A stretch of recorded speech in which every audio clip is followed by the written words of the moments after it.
agradecido também por essa oportunidade de poder ministrar a palavra do Senhor esta noite juntamente com os irmãos. O pastor mencionava alguma coisa sobre a minha família. Estou feliz com o desempenho e da forma que tem Deus usado a vida da Márcia. Tem crescido muito também ministrando a palavra, está estudando grego e já está passando muitas coisas que eu já tinha, porque ela se dedica e eu estou dedicando mais outra área. E a Rebequinha está fazendo um programa de rádio para crianças. E essa semana a Márcia estava toda feliz porque o pequeno, ele que levantou a bandeira na escola e fez a oração.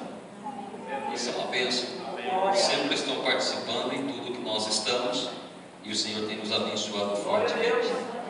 Eu entrei em contato com a Márcia e disse que ele foi porque ele come toda hora, um pouquinho, mas come toda hora, está comendo. E ele foi e falou para a mãe dele assim: mãe, eu quero outra vez, na terceira vez. Então, você quer comer outra vez? O que você quer agora? O que significa isto? Ele disse: maçã. E aí a Márcia disse assim: oh, meu, não é todo dia que tem maçã. Você tem que entender que hoje não tem maçã, não é todo dia que tem maçã. Então ele foi, voltou depois e falou para ela: por que não tem maçã todo dia, se todo dia eu tenho vontade de comer maçã? Então é uma bênção. E graças a Deus por tudo que o Senhor tem nos concedido. Eu falei algo para o pastor na viagem, pelo caminho, mas ele não acreditou em mim. Não sei quantos vão acreditar. Mas Márcia está desesperada por minha ausência. Falou para mim que eu sou o balão de oxigênio que mantém ela viva. E ele perguntou para mim: você vai comer esse doce aí? Eu disse: não posso comer, pastor. Você está com diabetes? Não. É porque eu sou um saco de açúcar ambulante. Eu tenho que chupar limão, ele disse. Sou muito doce, não posso comer doce. E não acreditou em mim. Quero agradecer a Deus, os que têm trabalhado com missões, a irmã Rosário e todos os irmãos que sempre, de uma forma especial, têm cuidado da nossa família, do nosso trabalho aí na cidade de Assunção. Abra as vossas Bíblias, queridos. No Evangelho do Senhor Jesus Cristo, segundo Lucas, capítulo de número 9, versículo de número 37.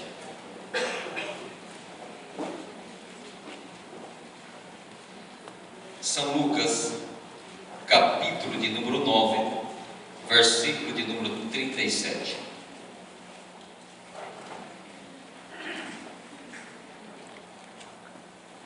Eu vou estar preso um pouco no meu sermão. Eu sempre gosto de escrever todo o sermão, a vida toda. E esse sermão está escrito em espanhol. Se alguma palavra por aí me escapa, é porque já estou muito habituado no espanhol, que complica um pouco. Mas o versículo 37 é o seguinte, diz assim: no dia seguinte, quando desceram do monte, saiu-lhes ao encontro grande multidão. Um homem dentre a multidão clamou: mestre, peço-te que vejas meu filho, pois é o único que eu tenho. Um espírito o toma e de repente clama e o despedaça até espumar. Só larga depois de o ter quebrantado. Roguei a teus discípulos que o expulsassem, mas não puderam. Respondeu Jesus: ó geração incrédula e perversa, até quando estarei convosco e vos sofrerei? Traz o teu filho, traz o teu filho. Quando o menino vinha chegando, o demônio o derrubou e convulsionou. Porém Jesus repreendeu o espírito imundo, curou o menino e o entregou ao seu pai. E todos ficaram admirados com a grandeza de Deus. Queridos, eu estava meditando essa tarde a palavra do Senhor uma vez mais, porque você escreve o sermão que Deus te inspira, ora ao Senhor, revise uma vez, duas vezes, três vezes, para poder relatar à igreja tudo quanto Deus tem para dar aos nossos corações. E sempre dou uma recomendação que pelo menos você possa visitar 3 ou 4 versões bíblicas para transmitir um sermão à igreja, que é muito importante. importante. E atrevi a colocar esse tema no versículo 40. Roguei a teus discípulos, mas não puderam. E isso me chama muita atenção. O homem, numa introdução que eu podia dizer, Lucas, ele omite o diálogo de quando Jesus baixa no monte, de forma diferente de Marcos e de Mateus. Desse modo, o exorcismo está ligado mais estreitamente à transfiguração. Depois de haver vislumbrado sobre o monte a glória do oitavo dia, que depois se tem tempo para explicar o que significa o oitavo dia, ao descer aí, Jesus está sozinho no versículo 36, porque ele vai caminho à cruz. E este filho do homem, tem uma carga sobre ele. Está desesperado o pai porque necessita que alguém faça alguma coisa em favor do seu filho. Então agora aqui, observa que devolve, o pai está numa situação complicada, Jesus desce do monte, e o filho que necessita de sanação, de ser curado, entra pelo procedimento e pedir aos seus discípulos, não passa as coisas. Há muitos relatos, e o que quero dizer é que de repente, observo nesta palavra que tem outro dia, o dia seguinte. Então isso dá um relato referente à experiência da igreja pós-pascual, e que Jesus está fazendo uma festa grande do que nós conhecemos como a Santa Ceia, uma alegria tremenda no coração dos discípulos, uma bênção no meio da igreja que está nascendo. Mas depois da Páscoa, Jesus vai estar sozinho e automaticamente vai deixar os discípulos sozinhos. E aqui começa o problema. Muitas vezes, eu acredito que eu vou ter que deixar a leitura aqui para transmitir de melhor maneira. Muitas vezes, como nós conhecemos o pão aberto, estendido na Santa Ceia, que abre os nossos olhos para as coisas da glória do Senhor, muitas vezes, no domingo, estamos poderosos com palavra, com alegria, mas vem o dia seguinte, que é a segunda-feira, e o dia seguinte é que é preocupante. Por isso sempre recomendamos à igreja não viver simplesmente de emoção, senão trabalhar a razão, para que junto com a emoção podemos viver a vida cristã dia após dia. Glória a Deus. Queridos, dentro da celebração do que se chama Santa Ceia, que é a Eucaristia, esse prefixo grego do eu significa uma tremenda alegria no coração de uma pessoa, que faz ele transportar, ser levado a uma dimensão tão maravilhosa que não importa a dor, a angústia, a tristeza, a falta das coisas e até a morte, que ele não possa vencer na alegria e no gozo de ter e estar com Jesus. Mas às vezes é tão preocupante. Observa que de repente Jesus está no monte, tem uma alegria tremenda no coração dos três que estão com ele, de tal forma que eles não querem descer, porque sabe que lá embaixo vai ter a cruz de cada dia, que é nossa vida cotidiana. Mas temos que descer, é necessário descer. Se queremos algumas vezes subir, precisa descer, senão não conseguimos subir. Observa que de repente Jesus está descendo, e quando ele está aí embaixo, se encontra com essa situação. O homem aproxima e pede ajuda, vem clamando, e diz claramente: eu procurei os teus discípulos e não puderam fazer nada. E essa é a preocupação, de quando alguém nos procura e nós não podemos fazer nada. Onde está a fé que passou no Monte da Transfiguração, que passou no culto de ontem, que foi uma alegria tremenda, e por qualquer situação agora não podemos controlar os nossos sentimentos e emoções? Que passe conosco. E é isto que eu queria entrar um pouquinho para transmitir para os irmãos esta noite. Observe que de repente o homem deixa claro que há uma impotência no meio dos discípulos. Subiram para orar, viram a glória do Senhor, mas quando desceram, já não tem mais o poder, já nos falta. E isto é a falta da fé. Eu queria falar uma frase aos irmãos: sua ausência não é algo novo para os discípulos, perdão, é algo novo para os discípulos, a ausência do Senhor. E de repente não sabem o que fazer com a ausência do Senhor. Mas observe claramente que de repente nós, quando conhecemos pela graça e pela misericórdia de Deus a fé em Jesus Cristo, não necessitamos ter um sentimento para saber que Deus está presente. Não necessitamos nós estarmos reunidos, e não entenda-me mal, em oração e jejum para expulsar o demônio. Só necessitamos crer que Jesus tem poder para fazer, e é Ele que realiza a obra. Aleluia. Porque eu estou cheio de graça, de poder, de alegria no culto de domingo. E na segunda-feira, que é o dia seguinte, é onde nós temos os maiores problemas na vida cristã. E isso é preocupante. Lucas, ele é um pouco mais suave com essa situação.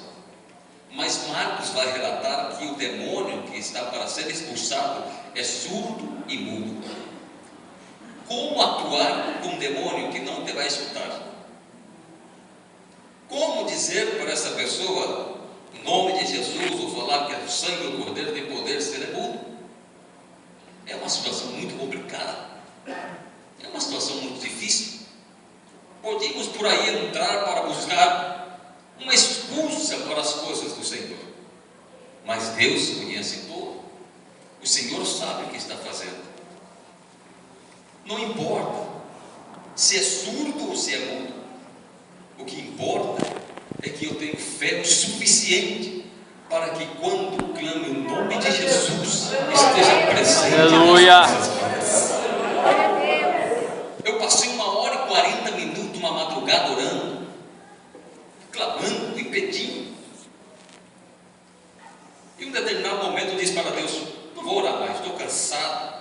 O Senhor não se manifesta, não sinto nada. E passei todo dia pensando nisso e vim para o culto. E quando eu cheguei no culto, o pastor saiu do seu lugar, me tomou pelos braços e disse para mim: Deus te manda dizer que Ele está presente. Mas Ele não é obrigado a se manifestar da forma que você quer, é como Ele quer, mas Ele está presente. Aleluia. Deus está presente, queridos.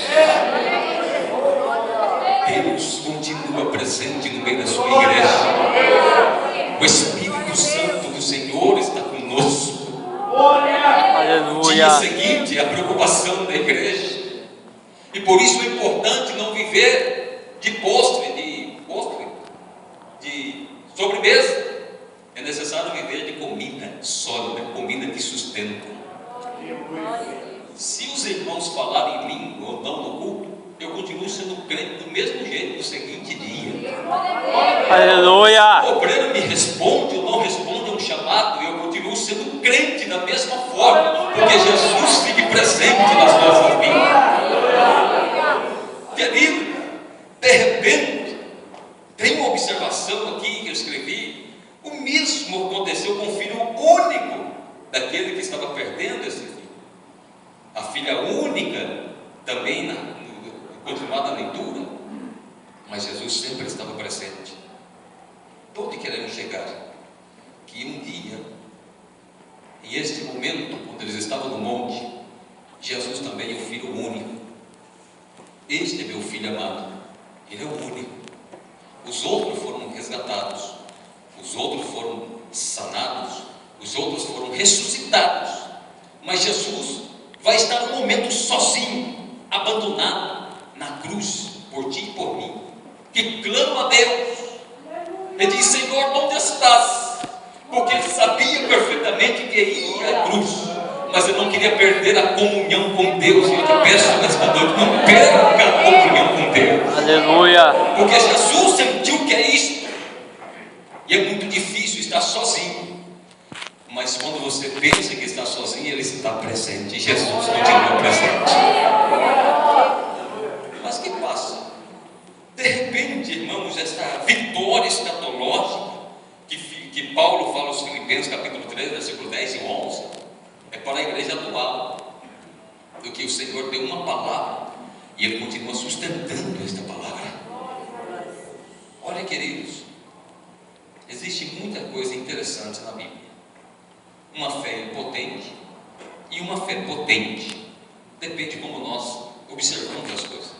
O que eu não quero seguir escutando, e nós estamos nessa introdução da mensagem, é Jesus falando: ó geração incrédula e perversa, quanto tempo eu tenho que estar com vocês?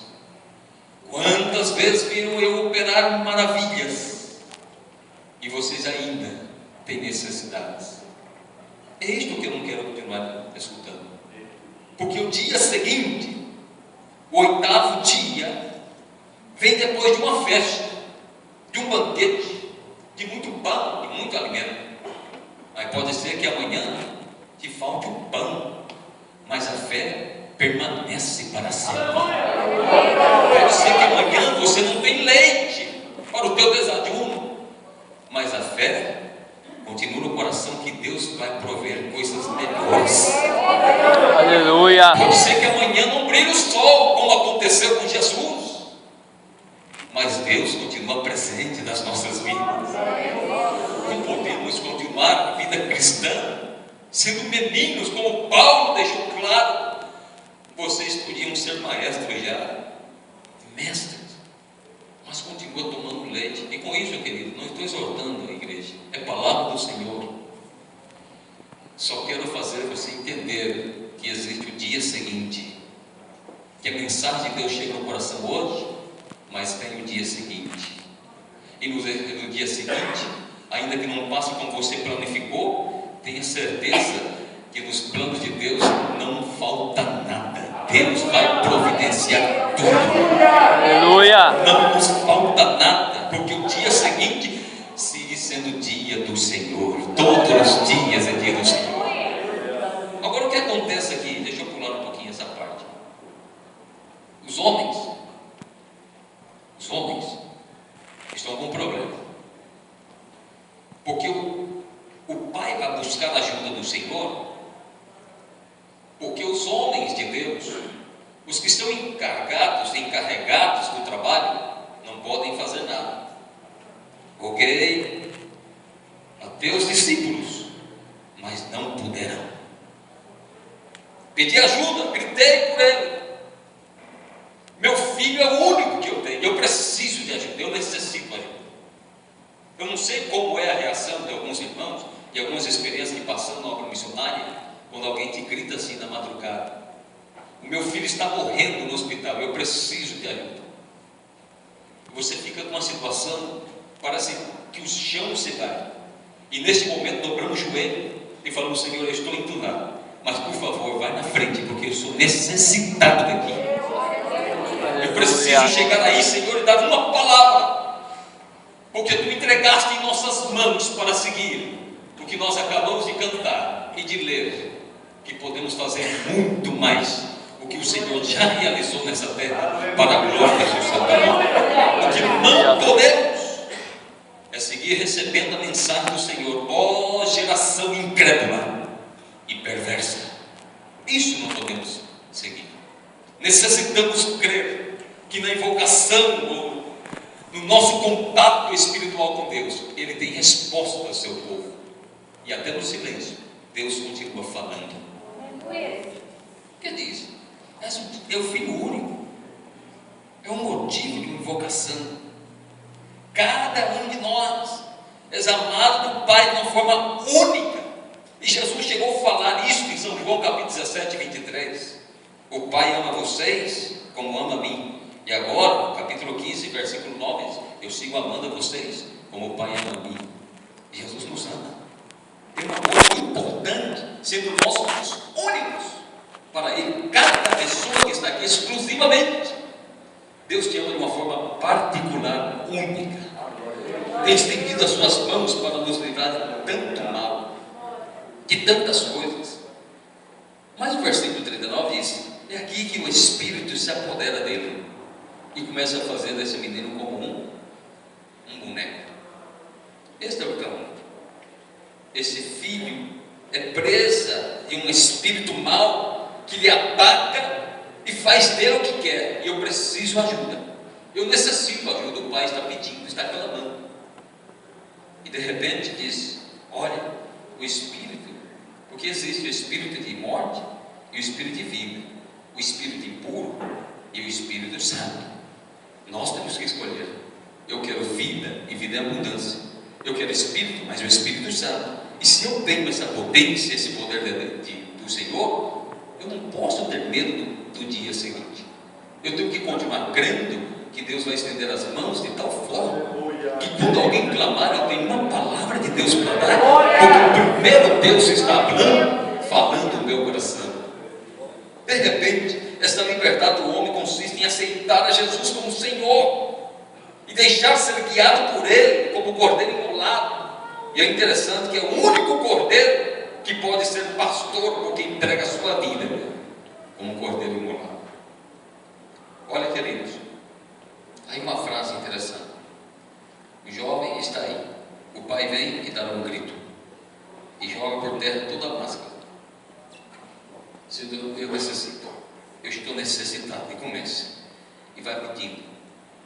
Mas chega no versículo 40, é a nossa preocupação.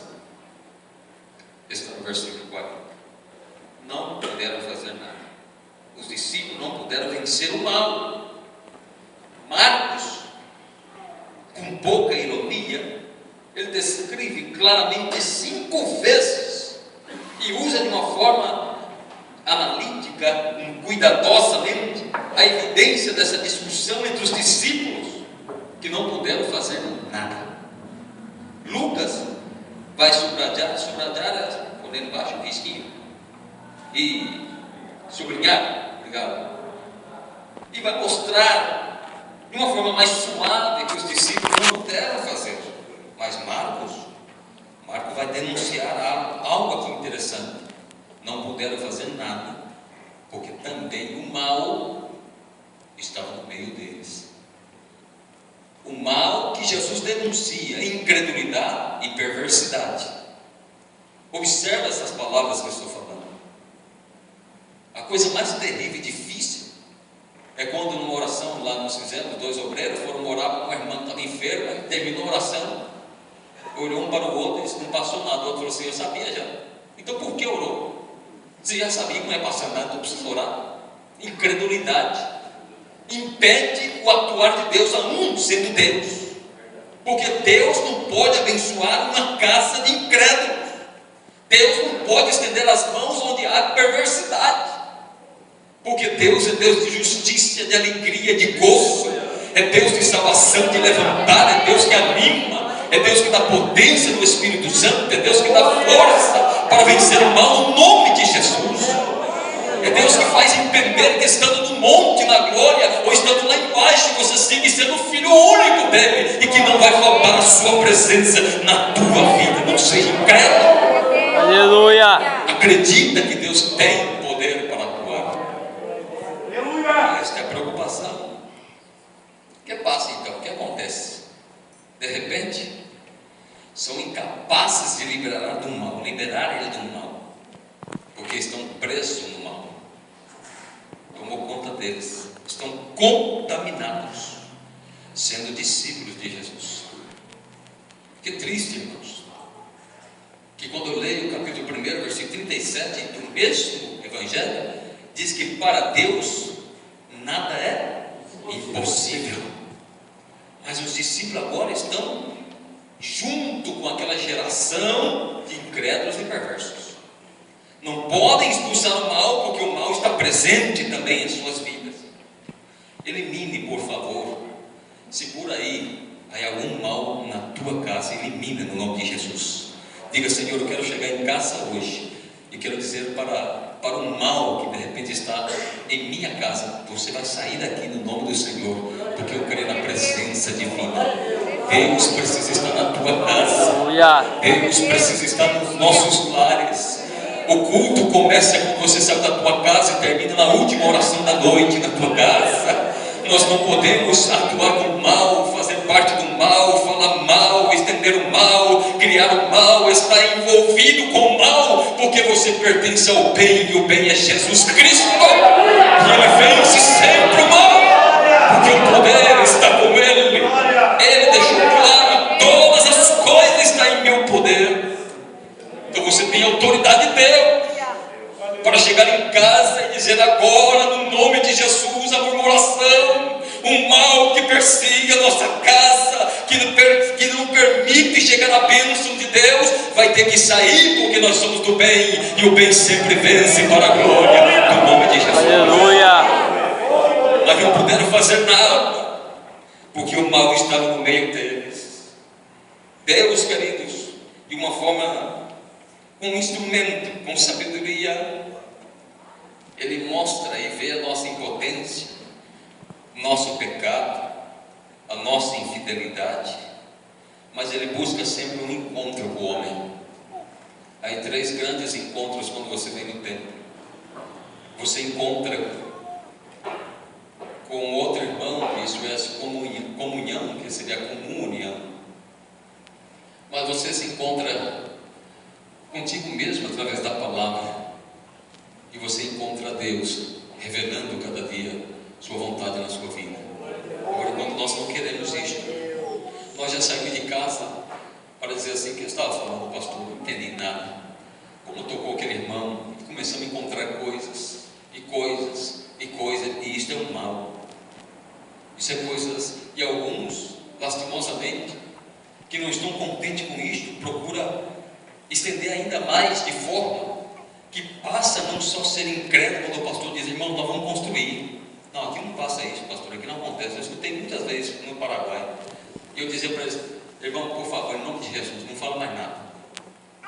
Aqui pode passar isso sim, porque nós trabalhamos fazendo as coisas na central, e agora estamos fazendo na congregação. E quando eu falei para eles, este ano já fizemos uma reforma linda dentro da igreja, um ornamento do púlpito, a salinha de escola dominical para março, que tem 30 alunos. Nós fizemos um banheiro tudo novo, que se você olhasse o banheiro que tinha lá, não tinha vontade de entrar. E agora temos um plano de Deus para fazer uma cozinha, para servir comida às crianças carentes. E eu já consegui um contato no Canadá que vai me dar comida todo dia, se eu conseguir ter uma cozinha. Aleluia. Eu comecei a fazer uma salinha, e de repente na madrugada, não era madrugada, de manhãzinha, uma semana que temos de oração, eu estava sozinho no culto e falei para Deus, Senhor, agora eu preciso de um lugar para atender o povo. E se não é orgulho humano, se não é coisa minha, eu gostaria que fosse teu projeto primeiro, e se é teu projeto, me dá um sinal. E eu fui e chamei o camarada para fazer um orçamento, e ele disse para mim, olhou para lá, se mediu para todo lado, uma salinha pequenininha que queremos, e ele disse, 12 milhões de guaranis, só mão de obra. E glória a Deus, deixa aí o óleo, vamos orar. E fui para casa, e cheguei em casa, estava tomando café com a Márcia, falei, o rapaz foi lá, fez toda a medição, eu orei a Deus, e só a mão de obra pediu 2 milhões de guarani. Ela colocou a mão assim na minha mão e disse assim, Deus vai nos dar. 10 minutos depois, um irmão bateu na minha porta, isso faz agora 2 meses, um irmão bateu na minha porta, e disse assim, pastor, eu vim trazer um voto, porque se eu ficar com esse dinheiro eu vou gastar, então eu já quero deixar ano do culto já na mão do Senhor. Eu falei, entra aqui, orei por ele, abençoei sua vida, e quando eu fui contar o dinheiro, tinha 2 milhões de guarani. Glória! Aí quando foi à tarde, eu falei para os irmãos, não seja incrédulo, Deus vai nos dar. Aí levanta o irmão lá e disse assim, que está chegando agora uma família nova, disse, pastor, quem vai fazer? Eu falei, não pagou o almoço sem pagar, não, eu sou construtor. Rapaz, e quando você vai cobrar? Cobrar? Para a igreja eu não cobro nada, nós vamos fazer isso aqui. Aleluia! E antes de viajar, eu meti a mão na massa com ele, já levantamos a parede todinha, e daqui a pouco eu vou mandar foto para vocês, vai ser uma sala linda para atender os irmãos. Eu sempre falo para os obreiros, por favor, não fale que aqui não dá certo, porque todas as coisas abaixo a vontade e autoridade do Espírito Santo tem que dar certo, porque isso é de Deus. Eu não quero viver no mal, não posso fazer parte do mal. Quando alguém levanta para falar de outro, eu digo assim, você já orou? 2 coisas, pelo menos, eu estou ensinando sempre para os crentes. que eu procuro fazer. A primeira coisa é ser um facilitador. Até no trânsito eu facilito para o outro entrar. Procuro ser um facilitador. Jesus nos chamou para ser facilitador. Você está na fila e tem um irmão mais idoso lá atrás, você é facilitador. Irmão, por favor, vem no meu lugar, eu vou voltar lá.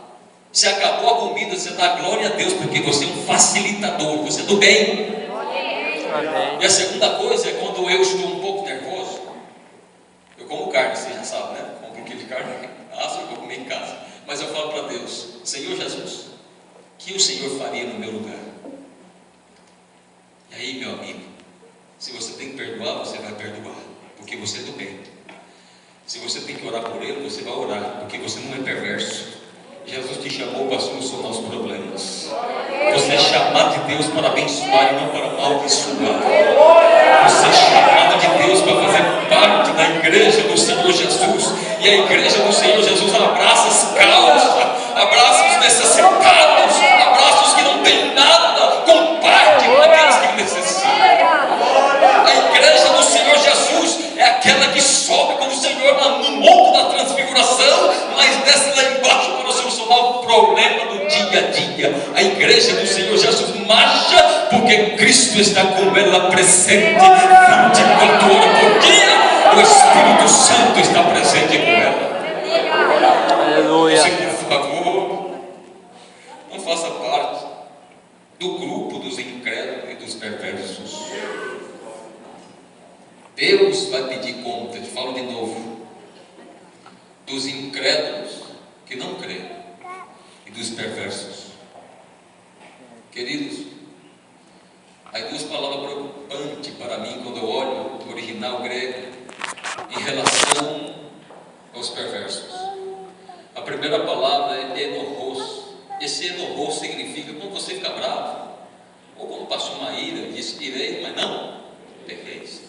Essa ira você solucionou um problema, você conversa com um amigo, com uma pessoa, com a família, com a esposa, com o esposo e soluciona o problema. Isso todos nós passamos por isso porque somos humanos, somos necessitados. E a outra palavra que me preocupa para os perversos, orre. Orre significa um sentimento de vingança, dizendo assim: quando eu tenho a oportunidade eu vou dar o troco. E esse sentimento de vingança, você já é réu e na cadeira de Deus, porque Ele começa a julgar a causa. E por isso que às vezes você vê alguém deslanchar nas bênçãos de Deus e outros que vão parando pelo caminho.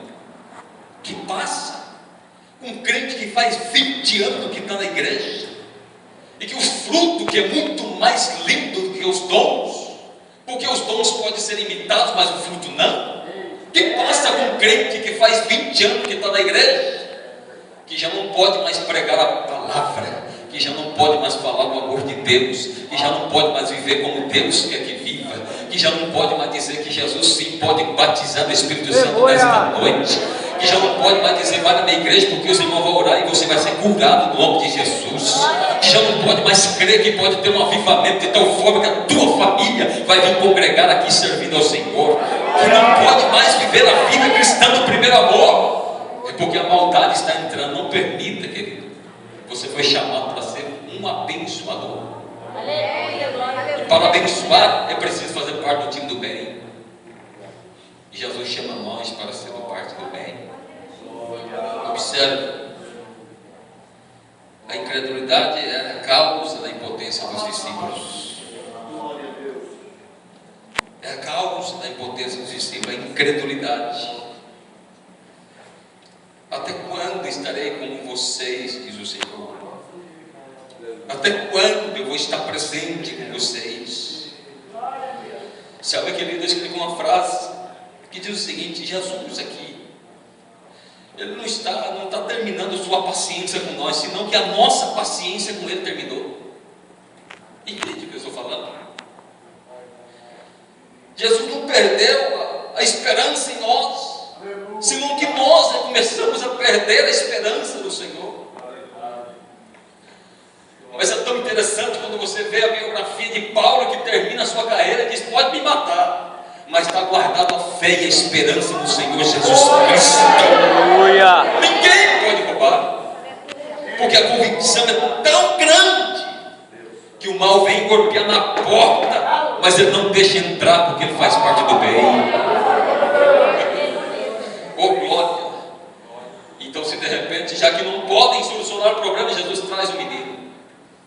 E quando chega o menino, em geral é interessante que Jesus, os enfermos são conduzidos a Jesus, verdade?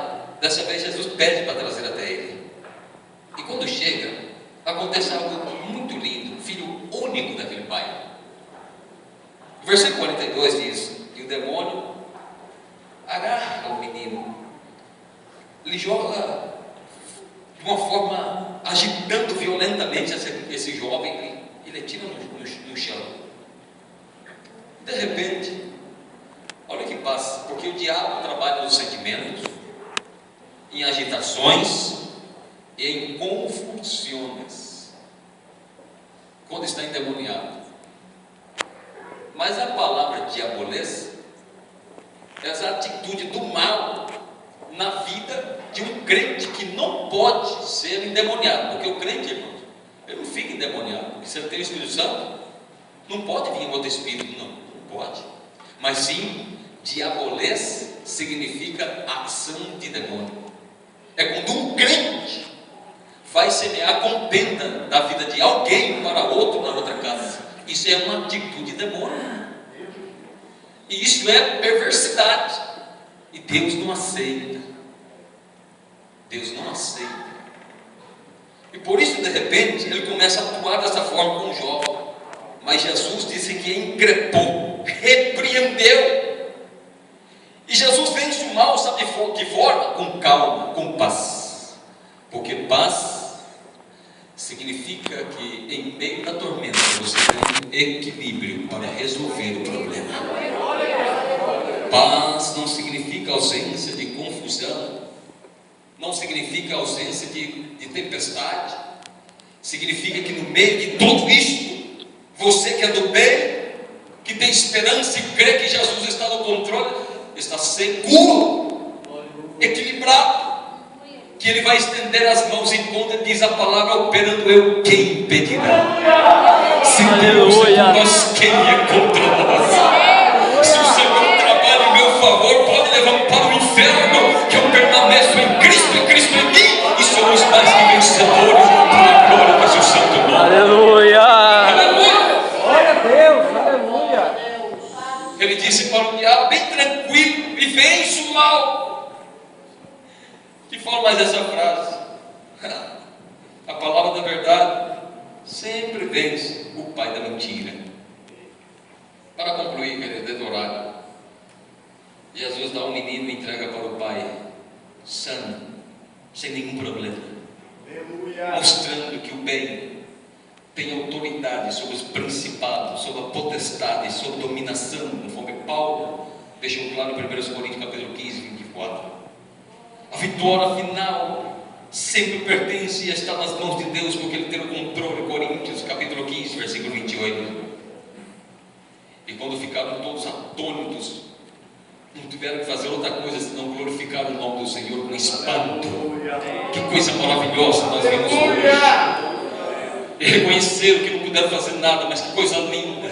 Quando Jesus olha para eles, dá um sermão primeiro, depois chama o menino e disse: vai embora demônio, aqui esta vida pertence a mim. Aleluia! Estou abençoando ele. Jesus está abençoando a tua vida. Jesus continua seguindo a Jerusalém. Jesus continua morrendo por alguém. Jesus continua ressuscitando por alguém. Jesus continua estendendo as mãos por alguém. Jesus continua ensinando alguém. Jesus continua abrindo os braços para alguém. E você que já é do Senhor, você que já entende as coisas de Deus, os mistérios de Deus, não permita que o mal entre. Não deixe a incredulidade impedir o operar de Deus na tua vida. Não faça parte dos perversos. Que é triste dizer essa palavra no meio dos discípulos. Está acontecendo isto. É palavra para a igreja do Senhor. É palavra para nós da casa, de dentro, não de fora. Porque se podemos reflexionar, nós vamos voltar que Jesus baixa do monte cheio para o dia seguinte. Há um grito de um pai em desespero. Há uma situação de um filho que não sabe o que fazer. E também tem uma impotência de uns discípulos incrédulos. Qual é a recomendação de Deus para nós nesta noite? Que você sair deste culto, que sentiu a glória, a presença do Senhor, que está no monte, na transfiguração, mas não esqueça que amanhã é um novo dia, é um dia outra vez de desafios, é um dia outra vez que o diabo levanta e trabalha 25 horas no dia contra a tua vida, mas uma coisa é certa, Jesus continua presente e cheio do Espírito para abençoar a vida. Não esquece, irmão, no teu coração, que você foi chamado para escutar os gritos das nações. Não esquece, irmãos, que sempre tem um filho necessitado, um irmão, um amigo, uma pessoa que precisa. Mas também não esqueça que os discípulos não puderam fazer nada por sua incredulidade e perversidade. Mas eu quero crer que Deus, de uma forma maravilhosa, continua falando aos nossos corações através do Santo Espírito, que nos chama, Deus, para ser vencedores e para fazer com que outros sejam vencedores. Deus quer usar a tua vida. O diabo fala ao contrário, mas você hoje escuta Deus falar outra vez: eu quero usar a tua vida, não seja incrédulo. O diabo diz: não, você fez parte do povo do mal, reconcilie com Deus, com teu irmão, não faça parte dos perversos. Porque quando aparecer a situação, você vai dizer com tranquilidade: no nome de Jesus. O Jesus que está no monte da transfiguração está comigo. O Jesus que desceu no dia a dia, no dia seguinte, no 8º dia, está comigo. Então, no nome de Jesus, nós queremos agora paz e tranquilidade. Vai, demônio, aqui no outro lugar, e certamente Deus vai cumprir a sua palavra. Deus abençoe os irmãos. Esse é um prazer estar com vocês. E quero crer que o Espírito Santo vai continuar falando no teu coração, abençoado por Deus, crendo na promessa do Senhor. Outro dia alguém falou para mim: Jesus prometeu e faz 2000 anos e não voltou. Eu disse: você está enganado. Todo dia ele volta para alguém. Quem sabe é teu turno é a sua vez. Ele disse: misericórdia, pastor, eu vou orar por você agora. Cuidado, meu, Jesus está voltando todo dia. Mas a bênção é grande. Muito obrigado, que Deus abençoe.